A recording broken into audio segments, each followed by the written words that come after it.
give you a little bit of background about myself. I've always been part of SaaS companies, always kind of selling B2B. My presentation today is B2B related, but certainly there'll be lots of little nuggets for B2C as well. Visible Trade, just a little bit of background. Our leadership and engineering is based out of Ireland, but our customer success and sales is based out of the States. It's very similar kind of backdrop to what I'm used to in my career to date. My company before Visible Trade was Popolo.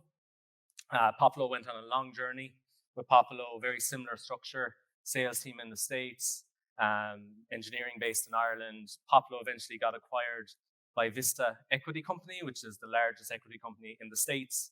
And then I worked with Vista for a number of years on their kind of consultants group. So one of the big benefits of working with Vista was getting to see some of the companies that they invested in.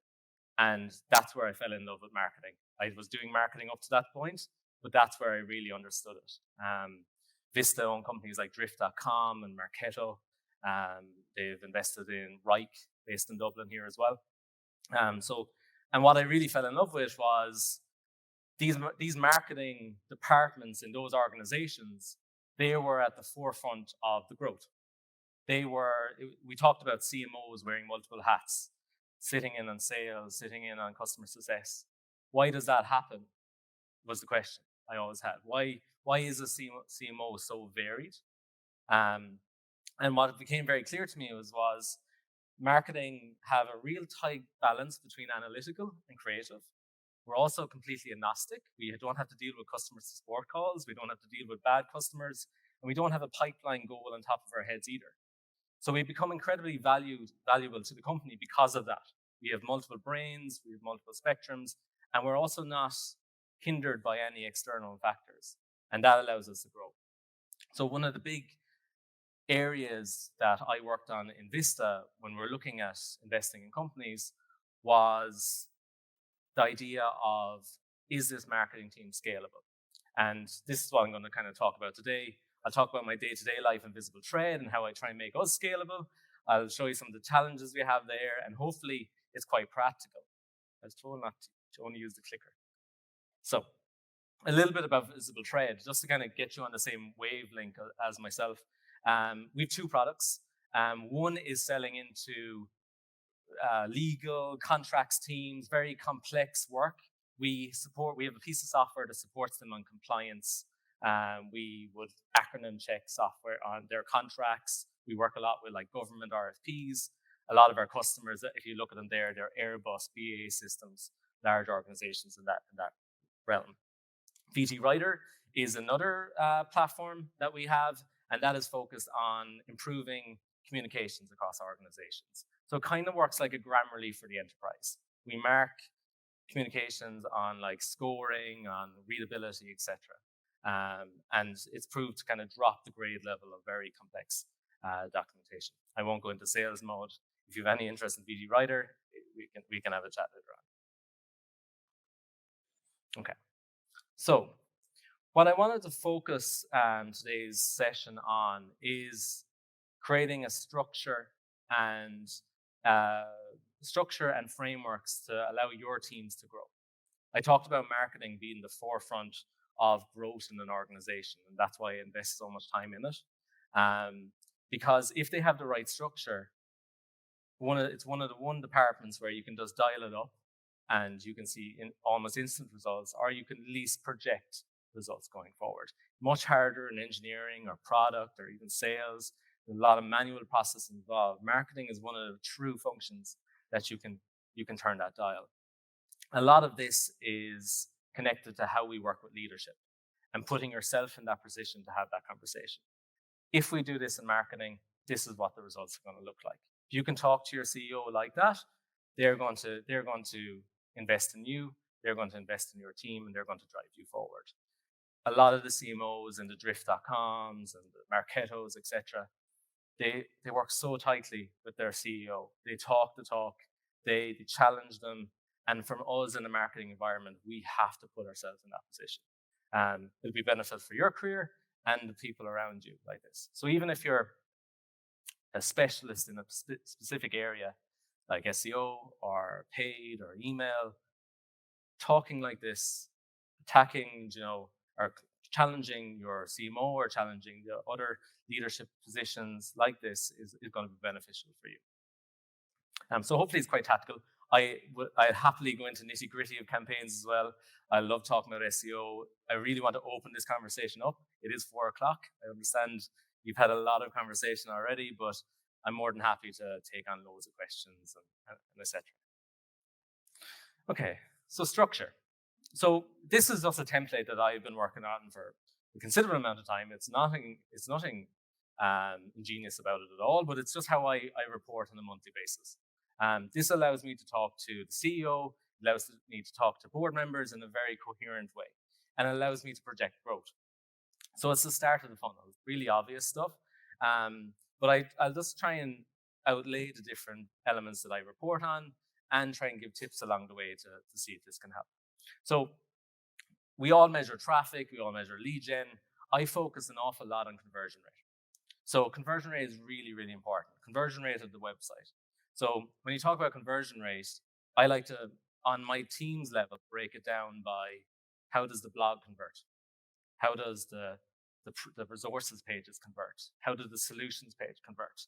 And understand those metrics really importantly, because then if you scale up the traffic going to those certain sections, you can show more value from what you're doing. And it's really important that you're always optimizing those sessions. So if you don't have a lot of traffic coming in, that's okay. But if you know that you can actually scale up the conversion rate and improve the conversion rate, that can be very important to you. It also gives you a real good sense of, is your content actually resonating with the audience? If your content isn't hitting the mark, you have lots of people coming in, but they're not converting on forms, they're not doing the actions that you would expect them to do, there's something wrong. You're not engaging with them right. You're not actually using some of the stuff that Amanda was talking about earlier on in terms of knowing your customer inside out. We all talk about MQLs.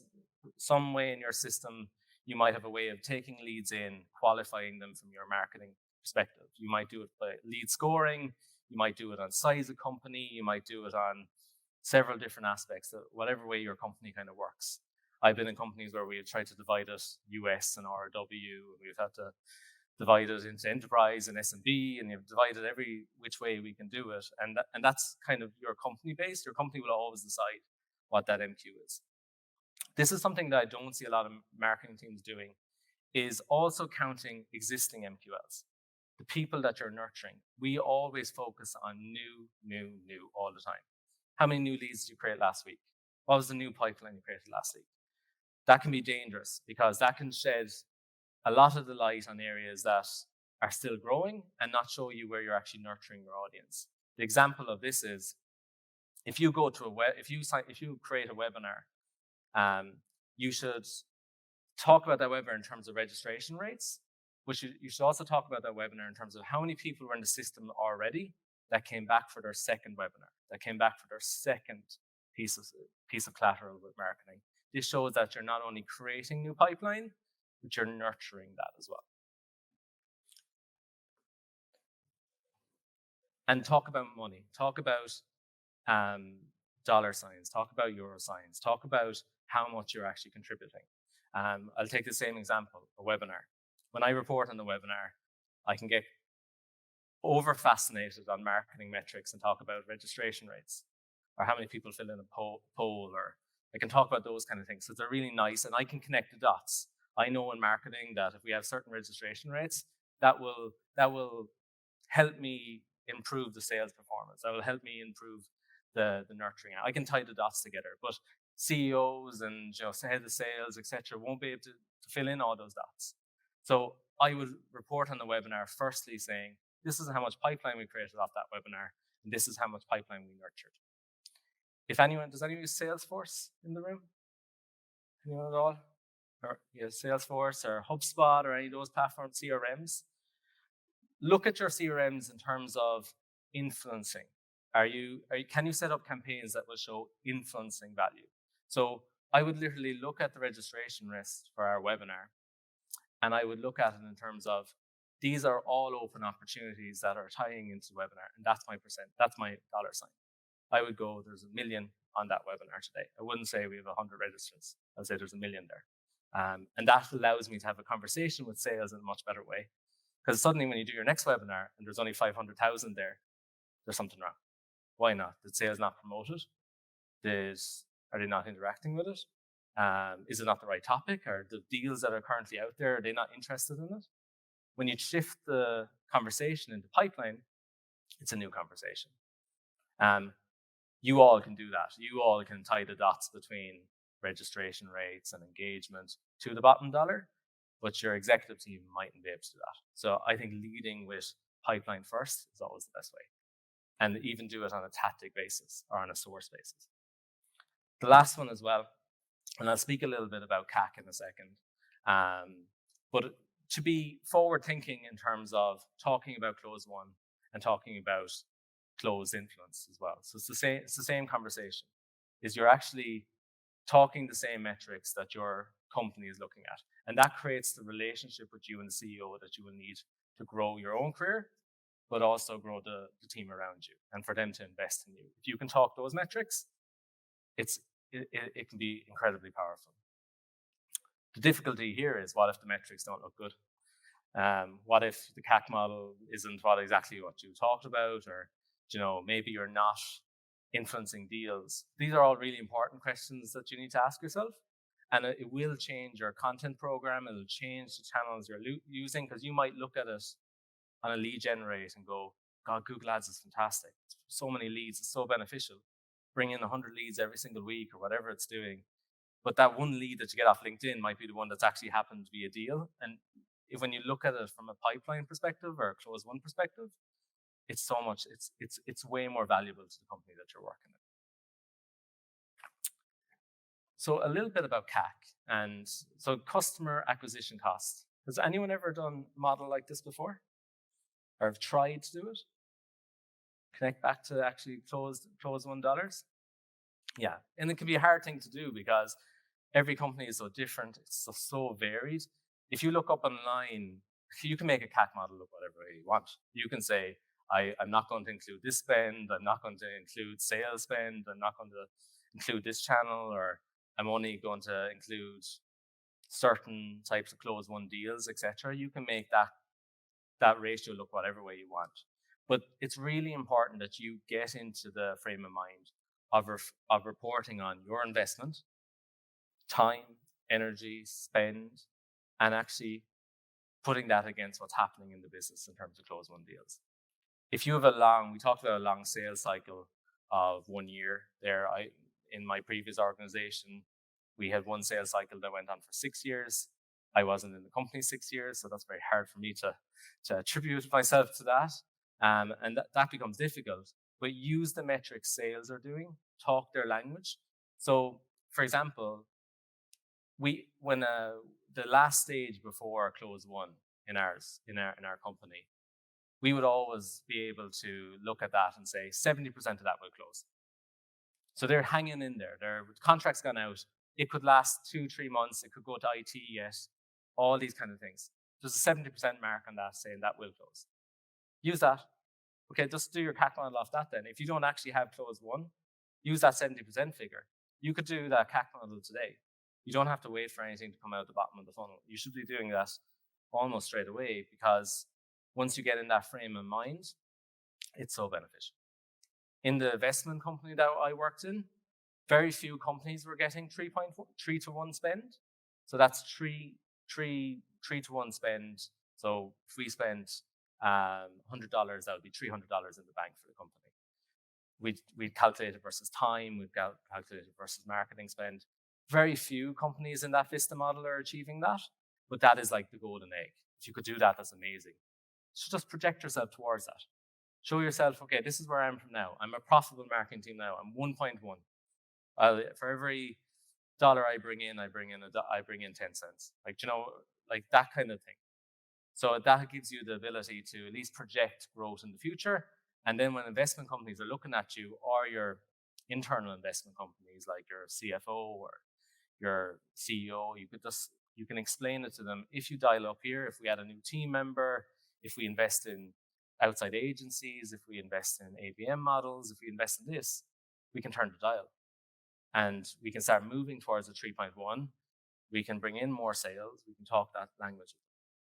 It's not an easy thing to do and to translate yourself, but in my past, talking about pipeline has moved me forward and has allowed me to grow bigger teams around me and has allowed CEOs invest in what I was doing because at least there's a vision. Like sales can do that very easily. If I have so many reps, send so many emails, we get so much pipeline in, we'll be able to do that. Marketing have to do that a little bit as well in order to get that initial growth. Okay, so that's a quarterly or monthly framework you can use. You can talk all the way from traffic to close one. Right. This is what I talk to the team about. So when I'm talking to my SEO person, when I'm talking to the content people, this is what we look at. It's very simple. MQLs, SQLs, opportunities based on lead source first. So we look at all our sources and we literally go, what's coming into the business and what's going into a decent conversation. Why is this important? Is because it keeps everybody on the same narrative. Like my problem with marketing teams in existence is we're either trying to do everything in the organization or we have team members who are just doing really specific things and they're not connecting to the overall business. So when I broke it out by channel and just do MQLs, SQLs, and opportunities off on a weekly basis, on a monthly basis, on a quarterly basis, it goes, okay, I can see what we're doing. I can see that the Google ad investment is working. I can see what we're doing on the blogs is worth doing. You can start to connect it. And when you do that week on week on week and week and have the same narratives, you will learn lots. You will learn about seasonality. For example, I sell into the US all the time. When there's an election on, our numbers will drop. People have no focus on what we're doing when an election going on. That's all they're thinking about. So they're not going to sign up online. We think we have this kind of think that Christmas time is a poor time, to spend. A lot of people are on their phones at Christmas time looking at LinkedIn, and you find there's seasonality differences there. And when you look at it like this, you can see a week-on-week growth and see what are good weeks, what are bad weeks. And it's just about keeping that consistency of talk. The last point here, and then I'm happy to have conversations about this if people want more questions or to dig in a little bit deeper. I'd look at it on a source level. I tend to look at it on a tactic level as well. I would look at things like how much of our webinars are performing, or our contact us page, our product pages, how are they performing? I'd look at it on a tactic basis too. It's the same numbers, but it's just different rows, different groupings. And then I'd look at live campaigns. So live campaigns could be that ABM campaign we're running. I'd look at the same metrics. How many SQLs, how many opportunities are created off that? So even when we're looking at it on a source level and that's very scalable, you'll go, God, that one campaign we're doing was also really valuable. That really turned the dial on us. And that's just great learnings as well.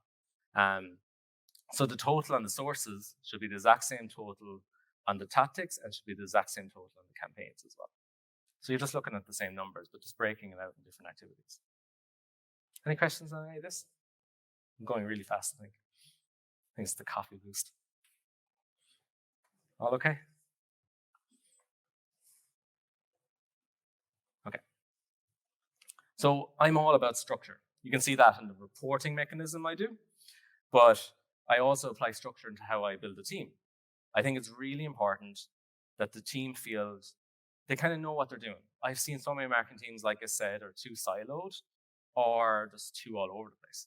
So I really try to connect the group of people. So they have their individual meetings and their individual conversations.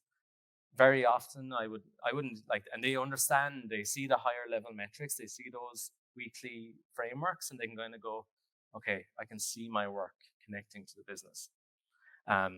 So the first team that I like, it's integral to marketing, is creative. So whether it's website or content or design, that's one grouping of people that I think is integral. This could be one person, it could be outside agencies, it could be one person per job, but like they have their grouping in themselves because they have their own kind of talent. Then you have that inbound team. That inbound team are your experts. They're your specialists in SEO, they're your specialists in PPC, they do your email marketing. They know those channels inside out. We talked loads about SEO today, they're the ones who love that stuff. They love digging into that channel and they become the experts. The next grouping is campaigns. So these are people who I believe are the people that connect with sales, that connect with CS, that go out to look for information in the organization. They're super cross-functional. They run our partnerships, they run our events, they run our customer marketing, our product marketing, they do our ABM strategies. Why do they need to be in their own little section? Why can't the SEO person do that? Why can't the paid person do that? I like putting the experts in their boxes and allowing the campaign team to use the experts. So the experts don't care, it's the same strategies for the different types of campaigns, whether we're targeting customers or ABM. It's the same methodologies in many places. So the campaign team are really gathering information. What are the pain points? Really getting into the content, working with that creative team to really get the insights into the content. And then they use your inbound team to really blast that out more and get it out in the right way. Talk about ops. There's always ops in marketing. There's some elements of CRM work and financial work, data management, etc. And the last team, which is a little bit unusual, that I tend to always I love having this within marketing. It's been part of my past and before. It's something that Vista align in, but all our inbound activity goes through an inbound team that sits within marketing. Oh, sales sitting in marketing sounds terrible. But it's a big conversation to have. It's will you put sales representatives in marketing? Why is this important? So all my inbound leads go through the inbound SDRs. They know they're involved in the creation of the campaign. They're involved in the content. They're aware of it. They know why we did the webinar. When it goes to an external SDR team that's sitting in sales, they'll probably blast it like they blast any other lead. They'll probably just send the same. You can talk to them about, will you write a specific flow? You can give them the flow. You can do all that kind of stuff with them. But only when they're in marketing, I really feel like they know it inside out. So I spend a lot of work with our SDRs in marketing, saying, the people that you're going to get next week, this is why they're coming in. This is how they came in. This is the channels. Look at all the hard work that's gone around you to produce this thing. There's a bit of guilt in there too, in terms of they really see the effort that went into it. Often they see the financials that are involved in putting it together, and they work those leads in a really targeted way. And they know that if that doesn't work out, well, we won't be doing that anymore. We won't be running that event anymore, because you're not going to keep investing in a dead horse. You're not going to keep doing that. So I love having SDRs in marketing, which is a little bit unusual. In the next couple of slides, I'm going to break down these two groupings. So the inbound group, which are consistent pipeline, they're working on that weekly basis report. They're so focused on how organic search is performing, how PPC is performing. That's what they're focused on. They love that report because they can see their activity, they're tweaking that conversion rate, affecting how many opportunities we get that week. They're so analytical. And then those campaign managers, they're way more influenced. They're way more nuanced. They're really working directly with customers. They're really getting in underneath the weeds of why an ABM campaign would work or wouldn't work. And I think they're two different animals, but it's how you would make them work together, and also giving them the bandwidth to do this kind of stuff. For these guys to be specialists in their fields, and for these guys to be incredibly nuanced in the company and understand it inside out and give them the time. Any questions? Yes, please.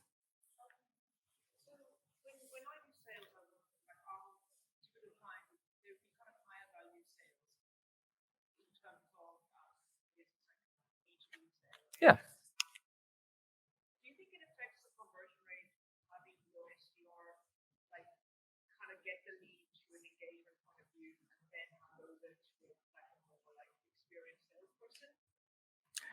Or is it better to just keep we don't have that many leads, they're more valuable? Sure. Is it better to keep the salesperson?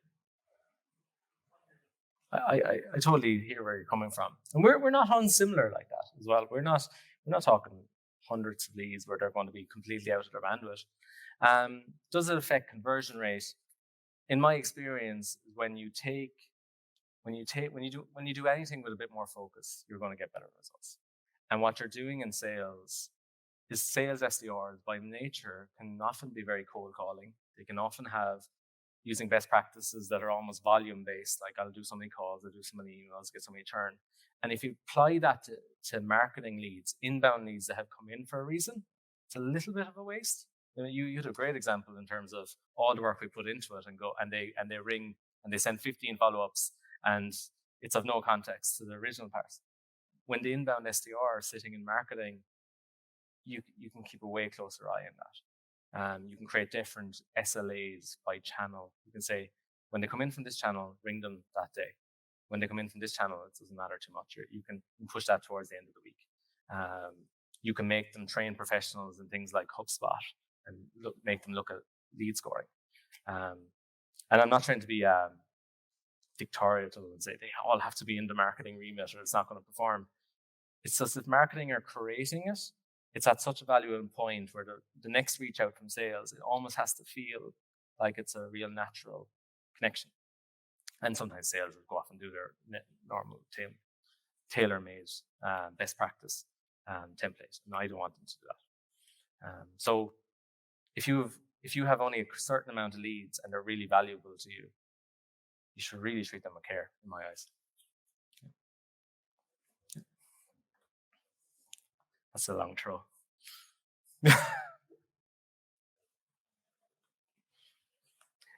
Bringing SDRs into sales bringing SDRs into marketing will always raise eyebrows, especially in sales.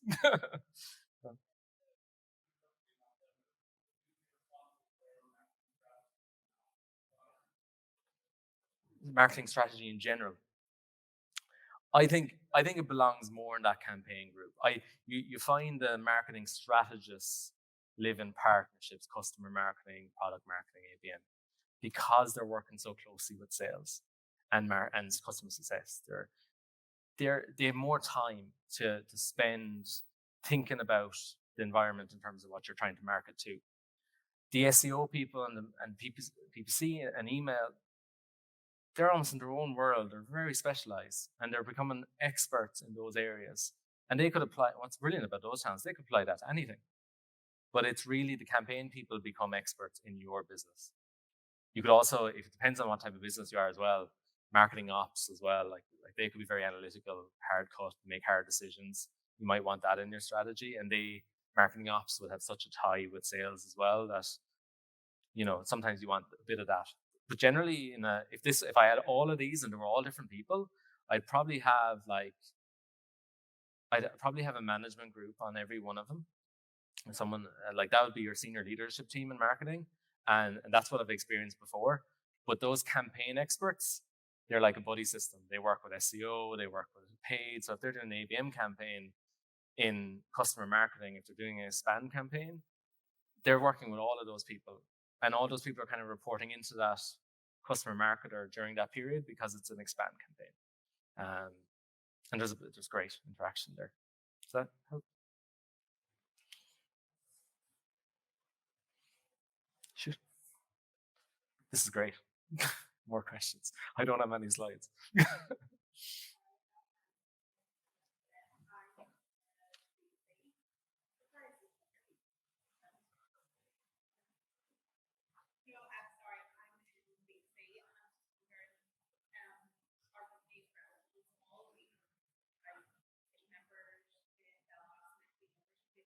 Yes.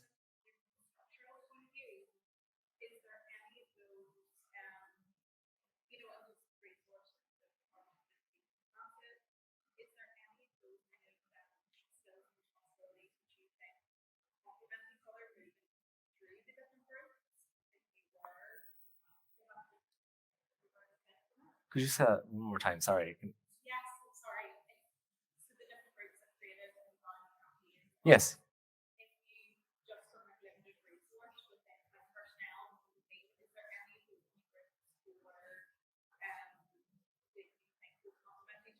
Oh yeah. Person. Yeah, absolutely. And that's, for example, SEO and PPC, that's one role sometimes. In my company at the moment, they do the same thing. Cross-functionally though, like email is always one, because email is content writing. Yes, there is specialist ability in email, because like there's ways of getting better open rates and click rates, but they have to learn that kind of specialist kind of stuff as well. But email, they're writing, and they have to connect with consumers, and they have to connect with the prospects of the ABM. So email can be one that definitely can kind of cross over the line. And the last one then is social media as well. Anyone that's writing heavy content, you can like move them into a more strategic position, I think, and let them talk to customers, let them talk to sales a little bit more, let them run a specific campaign. Say, look, you're going to run, if you're a B2C, you're going to run to this like persona. Say like you're going to run to females or males, or you focus on one area. And email, social media, people who write are always a good way to I'd focus on. PPC and SEO are kind of like technicians sometimes. They can be very engineering focused and say, this is what I do. And my initial report where you talk about opportunities and MQLs and SQLs and tracking that on a weekly basis, I aim that a little bit at PPC and SEO people, because they can feel very disconnected to the bottom line if they live in their own world. So that's sometimes why I do that a little bit. But that's a good thing too. Okay. Yeah, so like this is weekly basis. It's the same, different layout probably, but same metrics. So with inbound team, meet weekly. I love to get this to a point where I don't even have to be there. And they just like, they're like, why on organic search did we have less MQLs last week? Was it seasonality? Was it just unfortunate? Did something go wrong? Why on PPC did we have a drop in ops? Was the leads that we created a bit crap? Dig in. Why in email do we not have as many influence piped as we would normally have? Say that webinar example. Email drives our webinars quite strongly. So they would look at a webinar and email driving it going, God, last webinar we had 1 million on it. This webinar now we only have 500,000. Did we email the wrong list? Was the subject line not great? Was the content not great for people who are already in cycles with us? That's the type of questions. They don't naturally think like that. And I think this type of reporting helps them. And it gets them out of reporting on open rates and click rates and stuff like that all the time. If they go to your CEO as like a kind of just a one-off conversation, they talk about open rates and click rates, he's not going to be able to, he or she won't be able to kind of connect the dots. So if they start talking about this, they'll be like, oh, okay. If we invest more in email marketing, we'll get more ops out of it. Oh, I can connect with that. I invest in that. Campaign-wise, this is a bit of a structure, and I think it ties in quite quickly, quite closely with what we discussed earlier on. I totally agree with what Amanda said in terms of info gathering. It wouldn't be half as sophisticated on the AI stuff, but where I have always focused my attention is going directly to the sources, going direct to where there is, the knowledge. Talk to customer success, talk to support, talk to product, talk to leadership, talk to people who talk to our customers. If you try and build an ABM campaign without talking to sales, you might as well waste. Don't do it. Like, there's no point, because they're not going to value the work you're doing. They're not going to put any interest in it. They're not going to understand it, because they're not going to read the 3 to 4 slide deck presentation that you might create for them, unfortunately. So get them in on it. Make sure they understand that their feedback is driving this campaign. Then they'll be invested in it. Same with events. Don't just go to events willy-nilly and say, this is the events we're going to, because we marketing think that. Talk to customer success and ask them, what events do the customers go to? Ask them that. I've been flabbergasted a couple of times where we've gone to events and then we've gone back to customer success, and customer success, none of our customers go there. Like, why didn't you tell us that? Why didn't we ask the question? So those campaign managers, although I love them, customer marketing, for example, I love customer marketing, but it lives in customer success and it lives in expand. Unfortunately, they report into marketing, but they spend all their time with other departments. And it is brilliant when they do that, because it shows cross-functional. It shows that marketing is a bright light in the company who's willing to dig into other departments and bring that out. And that's, from a CEO's perspective, that's what they want to see. They want to see us using the information that we have. So infogars. So when you're going to events, setting up partnerships, doing ABM, doing any sort of customer marketing into prospects or anything like that, talk to those groups. And I'd probably add product in there too, because if product are doing like installations or onboarding, that could be very helpful as well. Then those groupings, those campaign managers would then talk to SEO and they talk to PPC and they go, okay, this is what I've learned. What's the best way of getting at that group? Do you know, so I want to do an ABM campaign. Okay, great, Micheal, thanks for that. What do you want me to do with that? And you have to explain it then to those people who do the execution, and they can actually deliver really strong campaigns and take their advice into it too. And that could be an outside agency half the time.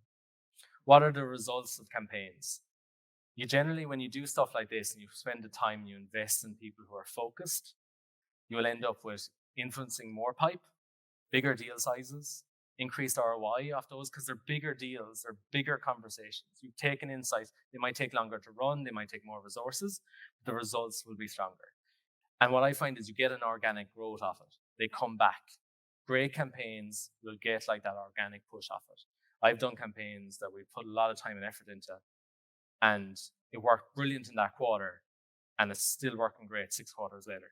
You know, and that's a really good, really good campaign. With the more SEO-driven stuff, the daily, always-on stuff, it allows you to have a consistent, scalable model. But if you turn it off, you turn it off. And like if you stop investing in paid, you know, it just stops. It dries up. Where in these, you get a little bit more longevity with it. And so it's worth putting in the time, it's worth putting in all the data gathering, etc. And what I'm saying to you is, it's not one or the other, it's both. It is about creating a structure and an interaction and all that to make both work together at the same time. And that's why having that daily reporting and all that is really crucial. Okay, right. So you might say that's a hell of a lot of people and I'll never get there, and we're not going to have all those type of people to create so much content, to create so much activity going on. And it can be difficult, but it is down to kind of having consistency. And these are some of the methods that I always try and keep going. This is the activity that I always want to see from the inbound team creating, is always having those weekly emails going out, those daily social posts, monthly webinar, Simulive, I can talk about that in a bit, weekly content and frequency spent. Keep it going. You have to keep the rhythm going. Don't be turning on and off all the time. Don't be dramatically scaling it up and dramatically dropping it. It has to be consistent, because then why are you doing CAC models and why are you doing like projections at all if you're going to like just drop and move it? Unfortunately, companies will look for instant results, and that might cause a crazy reaction, and you might just go, okay, invest. And then, but I always try and have consistency. This is the bar. We're always going to have this bar of activity going on. We're always going to post twice on social media a day. We're always going to send one email out. We're always going to spend this much. This is our bar. We'll do a bit more. We'll do a bit more. We won't do less. But we can continue this kind of process. And this will look different for different teams based on size, based on industry, based on everything. But you need to know what your baseline of activity is. Keep it consistent. Keep a report going like I showed you like that on a weekly basis, and then try and do a CAC model of it, project, and be able to show to your company, CEO, if we could just add a little bit more spend here, we get more ops in, we'd be able to scale a little bit more. Simulive. Does anyone do a Simulive webinar, or anyone do anything with that? Take a look at that, because if anyone's in B2B, what we do every single Thursday at 11 o'clock in 3 different time zones is we run a product demo like a live demo. So it's a video, like we have the SEO guy, on earlier on. It was like he was here, but it's like that. Every Thursday at 11 o'clock, you can sign up to a demo, and it plays like it's live. People can ask questions like in a webinar. Obviously, no one's there to answer them. Sometimes we do a dial-in, and a rep will dial in, but we'll follow up straight away. Like, all the questions come in, and we just do it. We use a software called On24 to do that. I don't work for them or have any affiliation, but there is lots of other softwares that do simu-live. We get, even if we get 3 to 4 prospects on that on a weekly basis, that's huge. They're warm leads. They're people who took 30 minutes out of their day to learn about your product. They're great leads for SDRs. Okay, I jumped a little bit ahead to talk about repurposement, because if you don't have all those people, it can be difficult. Like, it can be difficult to create a nuanced campaign, but you just really have to think about repurposement. You really, really do. It's an absolute skill. Good content people are just great at making the most of what they have. We have one webinar event, and we will get 10 assets out of it, if not more. And that is the goal. That is a win in itself, because that allows you to create weekly emails, you get daily social posts out of it, you get content to push back later, you'll get polls out, you get all that kind of stuff. And they might seem like nice to haves, and I'm too busy, I don't have the chance to do that. But my God, it's so beneficial to you, because to keep that consistency and frequency up, start thinking like this a little bit more. A webinar is a lot of time on your part. Finding the speaker, an hour out of your day, doing the slides, design, all that kind of stuff. It takes so much time. Don't let that go to waste. Make multiple assets out of it. I love to see when my team, just take a webinar, snip it up, and stick it on social media, and it gets more interactions than the original webinar. It can happen. Like, that's just so powerful to see that happen. So when you see all the creative people, I do think that can be one person, but if they're skilled, they can make a lot out of one asset. It can be very powerful. One thing that I will always do, and if you're in a B2B world, and it could be really valuable to someone like yourself who has a larger scale project, is the summary guide for executives. So you do a webinar, but you do 10 bullet points for their boss. So the executive or the specialist will go to the webinar, and they'll watch it in live, give them 10 bullet points in a really nice guide and well designed for their boss. Send this to your boss, because they're probably the person who's going to the webinar probably isn't going to buy the product if it's 40, 60, 70,000 or more. It's their boss will probably have to sign off on it. So give them the bullet points. Don't make them do the work. So, and that's an asset in itself. That's another asset. It's only 10 bullet points. I love exec summaries. I think it's really powerful. I'm saying I love too much. Okay. We talk about, I'll go through them one by one because it'll make it easier. Campaigns, and it might be very similar to what we already heard already, but no harm in investing in the same sort of information. When I'm doing a campaign, I want to do something very specific. First stage is, let's go to CS, let's go to sales, let's go to product. Let's talk to people in our organization. Let's get buy-in. Okay, bring them on the journey with you. Marketing are willing to do this. We're going out of our way to do this. Give us the information. So we want to know what customers are thinking. We want to know what prospects are thinking. What assets do you want to see come out into the world? Create it as a group. If you create it in a silo, they're kind of well within their reason to go, I have no time for marketing right now, come back next quarter. And then your campaign might be a little bit tarnished because of that. And also, if you're in a CEO meeting and they go, why are you targeting Australia right now? Oh, I was talking to the head of sales. The head of sales, we have a ton of prospects in Australia. And they go, okay, great, super. It's great that you're all linking together. I didn't know that. Being able to have those answers and show that you're working cross-functionally, marketing are really doing well. That's fantastic to see. Understand who is the audience, 101 marketing, and what are the commonalities. One thing I'll give you, my experience on ABM campaigns is when I say, right, we're going to do account-based marketing in whatever organization, I get the same list. I get the Fortune 500s. Give me 500 organizations. They go, target this list. This is ABM. I go, all right, take the customers out of it. Don't target the customers. Okay. So I have like 400 organizations to go after. They're all huge. Why? Just because they're the biggest logos. They look great on the website if we got those in. There's no nuance in it. Fight back on those lists. Like, so you need to be able to, like, are they in pipeline already? You know, are you already talking to some of them? Do they all have some sort of connection to each other? 2 campaigns that I thought were successful for me in the past, where we got great insight out of sales. One was, there seems to be a lot of people moving companies lately. Like, I have a lot of customers out there that have gone to somewhere else. I was like, oh, that's interesting. Can you make a list of those? 10 organizations where we have someone who was a customer moved to a new organization. They turned, they went in somewhere else. Took a big list, that's our target account list. We have an entry point. They all have someone new who's used us before. Can you get all those people on a phone call, please? We run some marketing at them. Another one was, this is obscure a little bit, but it was interesting. We had a lot of companies, and they were very different. They were in pipeline. We were all engaged in some regard.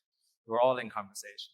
And they wanted to run a marketing campaign to them, and we couldn't connect the dots. They were all very different industries, etc. And then someone said, "No, they're all Formula One sponsors." I knew nothing about this. And what we did was we got a Lego car, Formula One Lego car, and we did a design booklet of how to build your internal comms platform. And it was all using Lego type branding. And we sent that individually to all the prospects there. We got a ton of social media posts saying, "Thank you for this, it's so cool." Like, people really responded to it. It was very drop mail, very traditional, I suppose. We only sent it to about 20 people. There was also it connected with other things, like our next webinar and the physical event we were running. There's like a ticket in there, which was quite powerful as well. So find those commonalities. Really important. Don't just go for Fortune 500s. Do they have intent? Are they visiting your website? If you've like HubSpot or Pardot or something like that, can you tell that they're intentful? Are they coming to your website? Using Insight Squared is another, not Insight Squared, what's it called? Lead Forensics is a great tool that you can have on your website that understands what organizations are viewing your website. But even things like intent could be, are we just talking to them a lot? Are we doing a lot of demos in their companies? Or have we a good relationship with them? Talk to sales. They'll tell you if they're intentful or not. There's no point in targeting Amazon if you had a deal, you had a demo at Amazon and went terribly last week. Unless you think you can resurrect it. So understand if they have intent. The best ABM campaigns, there's some sort of intent. There's some sort of reason to go after them. There's sales dollars there. What is your message? Is it that they're into Formula One, or you used us before and we think you should use us again? What are your experiences? What is the message? Clear-cut message for that intentful common group. What is that clear message? Really important. And then set your target. And if you really want the company to engage with it, put $1 there. Say, we believe that if we run this campaign and we invest heavily in it, time, hours, spend, effort, we'll get so many dollars off the back of it. Or at least we'll influence so many deals that are our biggest deals out there right now. And if that shows performance, if it's in the first quarter and you're running it and it's starting to show relevance, you're getting more demo calls with these type of organizations, say that then. Say, look, this is really performing. I want more investment here. I think this is what we should be thinking of. We should really double down on this a little bit more. So it allows you to talk like that. Okay. Maybe 2 minutes. So this is 8 pit stops to a successful campaign. Research and core team. No harm having sales and CS in the core team of the campaign. Okay? Even if they're not doing a whole lot, being able to put on the first slide, this is who owns the campaign. X in marketing, Y in sales, and Z in CS. Even if they're not going to be doing a whole lot, the fact that they're together, this is cross-functional campaign, bringing them all in is really important. Do your research first. What's your core message?